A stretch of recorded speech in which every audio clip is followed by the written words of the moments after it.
প্রকাশ্যে এসেছে বরবাদ সিনেমার প্রথম গানের কয়েক সেকেন্ড। রোমান্টিক ধাঁচের এই গানে নজর কেড়েছেন শাকিব খান আর ঈদ কাপালের রোমান্স। ইনামুল তাহসিনের কথায় প্রীতম হাসানের কণ্ঠ আর মিউজিকে গানটির শিরোনাম হচ্ছে দ্বিধা। গত বুধবার এই গানের কয়েক ঝলক সোশ্যাল মিডিয়ায় প্রকাশের পর দর্শক বলছে চলতি বছরের সেরা রোমান্টিক গান হতে যাচ্ছে এই গানটি। বিশেষ করে এই গানে শাকিবের লুক দেখে ক্রাশ খাওয়ার কথা বলছেন অনেক সিনেমার প্রেমীরা। কেউ বলছেন দিন দিন যেন শাকিবের বয়স কমে যাচ্ছে।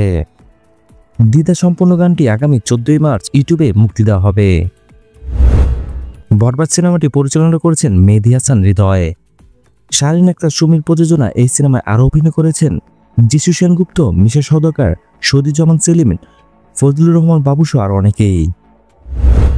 গত সপ্তাহে মুক্তি দেওয়া হয় বরবাদ সিনেমার টিজার। বরবাদ সিনেমার টিজার থেকে প্রশংসা করেছেন দর্শকরা। ঈদের সিনেমা হলগুলোকে বরবাদ করে দিবে শাকিব খানের এই সিনেমা। শাকিব খানের জন্য রইল শুভকামনা।